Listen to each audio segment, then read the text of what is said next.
नमस्कार दर्शक बंधु आज क्षुद्र भिडियो रे आपण मानक स्वागत। दर्शक बंधु एही भिडियो रे मु आपण मानकु एमिति दुईटी गछलता विषय रे कहिबा पई जाउछि जाहाकु घरे लगाइले दुख एवं दरिद्रता माड़ी आसी थाए। एही गछ घर सामना रे हेबा द्वारा सेही घरे बास करुथिबा सदस्य मानकर केबे भी उन्नति होई न थाए। तांकु सर्वदा पराजय एवं असफलतार सामना करबाकू पड़ी थाए। दर्शक बंधु ज्योतिष शास्त्र अनुसार वृक्ष तथा गछलता आम भावनार सौंदर्य को बढ़ाई थांती, ता सहित एमाने वातावरण को शुद्ध रखि थांती। वृक्ष मानक ठारू सकारात्मक ऊर्जार संचार होई थाए, जहाँकि आम जीवन पई अत्यंत आवश्यक अटे। वृक्ष माने नकारात्मक शक्ति को कम करी सकारात्मक शक्ति को वृद्धि कराइबारे साहाय्य करिथांती। निज घर सामना रे शुभ वृक्षलता लगाइबा द्वारा घरे उन्नति होई थाए। ता सहित घर सामना रे एही वृक्षलता रहिबा द्वारा आपणक घरर किछि वास्तुदोष नष्ट होई थाए। एमिति किछि वृक्षलता अछि जाहाकु आपणक अगणारे लगाइबा द्वारा एहा भगवानक सहित समान होई थाए एवं आम घर को आसुथिबा समस्त नकारात्मक शक्ति को रोकी देई थांती। सेथिपाई पुराण शास्त्र रे आम घर अगणारे किछि शुभ वृक्षलता रहिबार उल्लेख करा जाइछि। तेबे आजिर एही भिडियो माध्यम रे मु आपण माननकु कहिबी कि घर सामना रे केउ सब वृक्षलता रहिबा दरकार एवं केउ सब वृक्षलता न रहिबा दरकार। जेमिति किछि वृक्ष को शास्त्र रे शुभ माना जाए, ठीक सेही परी वास्तुशास्त्र रे किछि गछ को अशुभ माना जाई थाए। एही दुईटी गछ निज सीमारे रहिबा द्वारा आपणक घर को दुख दरिद्रता माड़ी आसी थाए। एही वृक्ष आपणक घर सामना रे रहिबा द्वारा धनजनित समस्यार सामना करबाको पड़ी पारे एवं आपणकर शत्रु मध्य वृद्धि होई थांती। सेथिपाई जदि आपण माने निज जानतरे किंबा अजाणतरे निज घर सामना रे एही सब वृक्ष लगाइछंती, तेबे आजि ठारू ही ताकू ओपाड़ी की फोपाड़ी दियंतु। तेबे आसंतु जानिबा मनुष्य को केउ वृक्षलता लगाइबा उचित एवं केउ वृक्षलता लगाइबा अनुचित होई थाए। सेथिपाई आपण माने भिडियोटी को संपूर्ण शेष पर्यंत देखंतु। एही विषय रे जानिबा पूर्वरु आपण माननको अनुरोध भिडियो को लाइक करी कमेंट बॉक्स रे जय मां लक्ष्मी अवश्य लिखि दियंतु। प्रथम गछ हेउछि ओस्त गछ। कौनसी जलाशय पाखरे ओस्त गछ लगाउथिबा मनुष्य को जो फल मिली थाए ताहा 100 यज्ञर फल सहित समान होई थाए। जेतेबेले सेही ओस्त गछर पत्र जलाशय रे पड़ी थाए, तेबे ताहा पितृपुरुषंको तृप्ति प्रदान करि थाए। एहा द्वारा समस्त प्रकारर पितृदोष समाप्त होई जाई थाए। श्रीकृष्ण कहिचंती, जो व्यक्ति प्रत्येक दिन स्नान सारिबा परे ओस्त गछ को छुई थाए, तेबे तार समस्त पाप क्षय होई जाई थाए एवं तार केबे हेले पराजय होई न थाए।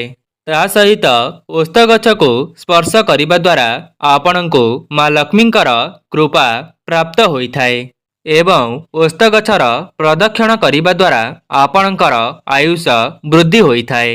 ओस्त गछर अग्रभागरे ब्रह्मा, मध्य भागरे महेश्वर एवं ओस्त गछर मूलरे श्री विष्णु वास करिथांती।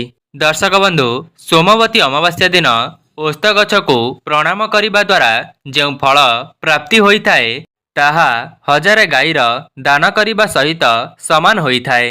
एही संसार रे ओस्त गछ सहित समान कौनसी गछ ही नहीं। साक्षात श्री विष्णु एही वृक्ष रूप रे पृथ्वी पृष्ठ रे विराजमान अछंती।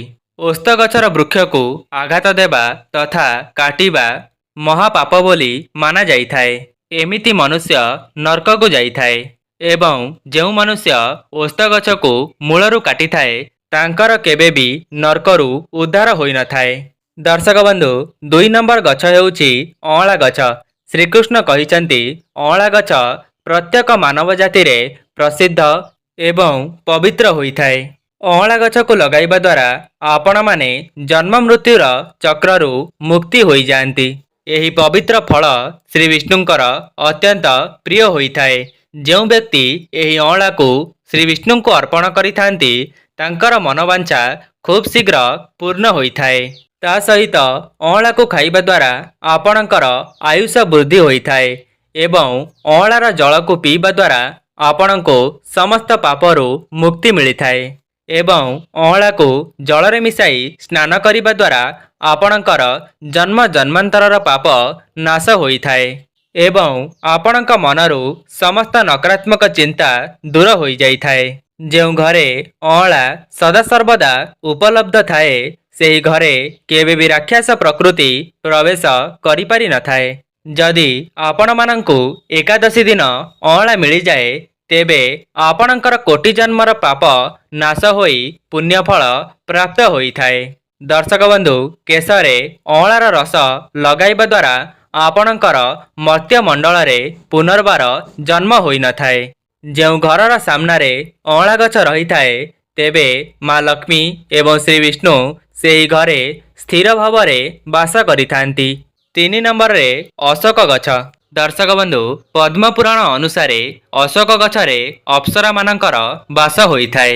ଏହି ବୃକ୍ଷକୁ ନିଜ ଘର ପାଖରେ ଲଗାଇବା ଦ୍ୱାରା ଘରେ ସକାରାତ୍ମକ ଉର୍ଜା ବୃଦ୍ଧି ପାଇଥାଏ ଏବଂ ଘରୁ ନକାରାତ୍ମକ ଶକ୍ତି ସବୁଦିନ ପାଇଁ ଦୂର ହୋଇଯାଇଥାଏ। ମା ଲକ୍ଷ୍ମୀ ଯେତେବେଳେ ସୀତାଙ୍କ ରୂପରେ ଅବତାର ନେଇଥିଲେ ତେବେ ରାବଣ ଦ୍ୱାରା ଅପହରଣ ହେବା ପରେ ତାଙ୍କର ବାସ ଅଶୋକ ବାଟିକାରେ ଥିଲା। ଅଶୋକ ଗଛ ମାତା ସୀତାଙ୍କର ବହୁତ ସେବା କରିଥିଲା। ସେଥିପାଇଁ ମାତା ସୀତା ଅଶୋକ ଗଛକୁ ଏହି ବରଦାନ ଦେଇଥିଲେ କି ଯେଉଁ ସ୍ଥାନରେ ଅଶୋକ ଗଛ ରହିଥିବ ସେହି ସ୍ଥାନରେ ମା ଲକ୍ଷ୍ମୀଙ୍କର ବାସ ହେବ। 4 ନମ୍ବର ଗଛ ହେଉଛି ନିମ୍ବ ଗଛ। ଯଦି ଆପଣଙ୍କ ଘର ସାମ୍ନାରେ ଲିମ୍ବ ଗଛ ଲଗାଉଛନ୍ତି ତେବେ ସୂର୍ଯ୍ୟଦେବ ଆପଣଙ୍କ ଉପରେ ପ୍ରସନ୍ନ ହୋଇଥାନ୍ତି। ଏହି ଗଛକୁ ଲଗାଇବା ଦ୍ୱାରା ଆପଣଙ୍କର ନାନା ପ୍ରକାରର ରୋଗରୁ ମୁକ୍ତି ମିଳିଥାଏ। ମା ଲକ୍ଷ୍ମୀଙ୍କୁ ନିମ୍ବ ଗଛର ପତ୍ର ଅତ୍ୟନ୍ତ ପ୍ରିୟ ହୋଇଥାଏ। ସେଥିପାଇଁ ମା ଲକ୍ଷ୍ମୀ ନିମ୍ବ ଗଛ ମୂଳରେ ବାସ କରିଥାନ୍ତି। ନିଜ ଘର ସାମ୍ନାରେ ନିମ୍ବ ଗଛର ରୋପଣ କରିବା ଦ୍ୱାରା ଆପଣଙ୍କୁ ଜୀବନରେ କେବେ ବି ଧନର ଅଭାବ ରହିନଥାଏ। 5 ନମ୍ବର ଗଛ ହେଉଛି ବେଲ ଗଛ। ପଦ୍ମପୁରାଣ ଅନୁସାରେ ବେଲ ଗଛରେ ଶିବ ଏବଂ ଗୋଲାପ ଗଛରେ ମା ପାର୍ବତୀଙ୍କର ବାସ ହୋଇଥାଏ। ସେଥିପାଇଁ ଯଦି ବେଲ ଗଛ ପାଖରେ ଗୋଲାପ ଗଛ ଲଗାନ୍ତି ତେବେ ଆପଣଙ୍କ ପରିବାର ଉପରେ ଶିବ ଏବଂ ପାର୍ବତୀଙ୍କର ଆଶୀର୍ବାଦ ବନି ରହିଥାଏ। ସେହି ଘରକୁ କେବେ ବି ମଧ୍ୟ ଦୁଃଖ ଦରିଦ୍ରତା ଆସିନଥାଏ କିମ୍ବା ଅକାଳ ମୃତ୍ୟୁର ଭୟ ନଥାଏ। 6 ନମ୍ବର ଗଛ ହେଉଛି ନଡ଼ିଆ ଗଛ। ନଡ଼ିଆ ଗଛ ଲଗାଇବା ଦ୍ୱାରା ପୁରୁଷ ଅନେକ ସ୍ତ୍ରୀର ପତି ବନିଥାଏ। ନଡ଼ିଆ କୌଣସି ଧାର୍ମିକ ଅନୁଷ୍ଠାନର ଅଙ୍ଗ ହୋଇଥାଏ। ଏହାକୁ ବହୁତ ଶୁଭ ମାନାଯାଇଥାଏ।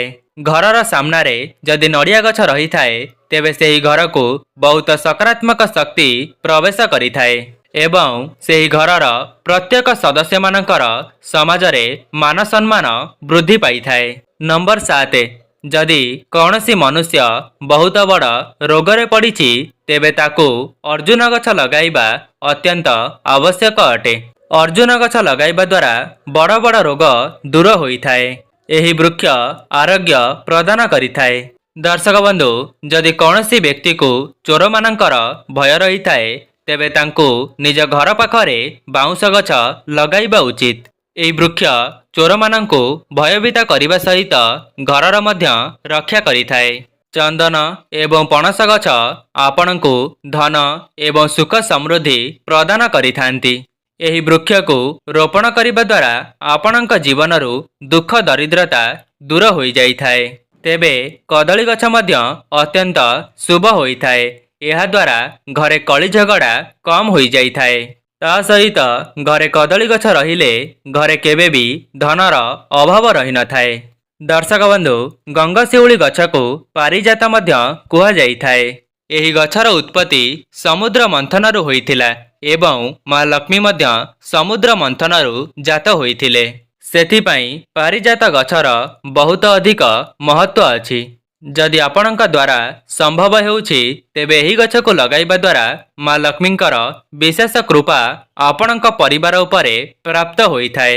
ଦର୍ଶକ ବନ୍ଧୁ, ଏହା ତ ଥିଲା କିଛି ଶୁଭ ଗଛ। ଏବେ ଜାଣିବା ମନୁଷ୍ୟକୁ କେଉଁ 2ଟି ଗଛ ଲଗାଇବା ଉଚିତ ନୁହେଁ। ଦର୍ଶକ ବନ୍ଧୁ, ମନୁଷ୍ୟ କେବେ ବି ତାଳ ଗଛ ନ ଲଗାଇବା ଉଚିତ। କାହିଁକି ନା ତାଳ ଗଛ ସନ୍ତାନକୁ ନାଶ କରିଥାଏ। ଯେଉଁ ଘରର ଆଖପାଖରେ ତାଳ ଗଛ ରହିଥାଏ ସେହି ଘରର ସନ୍ତାନମାନଙ୍କର କେବେ ବି ପୁନରାବୃତ୍ତି ହୋଇନଥାଏ। ଦର୍ଶକ ବନ୍ଧୁ, 2 ନମ୍ବର ଗଛ ହେଉଛି ବାହାଡ଼ା ଗଛ। ମନୁଷ୍ୟକୁ କେବେ ବି ନିଜ ଘର ପାଖରେ ବାହାଡ଼ା ଗଛ ଲଗାଇବା ଉଚିତ ନୁହେଁ, କାହିଁକି ନା ଏହି ବୃକ୍ଷରେ ପ୍ରେତମାନଙ୍କର ବାସ ହୋଇଥାଏ ଏବଂ ଯେଉଁମାନେ ବି ନିଜ ଘର ପାଖରେ ବାହାଡ଼ା ଗଛ ଲଗାଇଥାନ୍ତି ସେମାନେ ପ୍ରେତ ବନିଯାଇଥାନ୍ତି।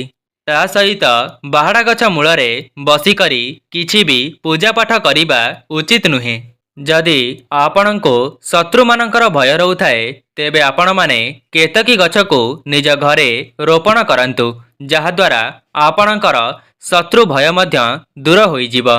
ତେବେ ଦର୍ଶକ ବନ୍ଧୁ, ଏହା ଥିଲା କିଛି ଶୁଭ ଏବଂ ଅଶୁଭ ଗଛ ଯାହାକୁ ଆପଣଙ୍କ ଘର ପାଖରେ ଲଗାଇବା ଦ୍ୱାରା ଆପଣଙ୍କୁ ଶୁଭ ଫଳ ପ୍ରାପ୍ତି ହେବ। ଯଦି ଆପଣମାନେ ଏହି ଭିଡ଼ିଓ ମାଧ୍ୟମରୁ କିଛି ବି ଉପକୃତ ହୋଇଥାନ୍ତି ତେବେ ଭିଡ଼ିଓକୁ ଲାଇକ୍ କରି କମେଣ୍ଟ ବକ୍ସରେ ଜୟ ମା ଲକ୍ଷ୍ମୀ ଅବଶ୍ୟ ଲେଖିଦିଅନ୍ତୁ ଏବଂ ଭିଡ଼ିଓକୁ ଗୋଟିଏ ସେୟାର କରନ୍ତୁ, ଯାହାଦ୍ୱାରା ମା ଲକ୍ଷ୍ମୀଙ୍କର ଆଶୀର୍ବାଦ ଆପଣଙ୍କ ଉପରେ ବିଶେଷ ଭାବରେ ରହିବ। ଆଜି ପାଇଁ ରହୁଛି, ନମସ୍କାର।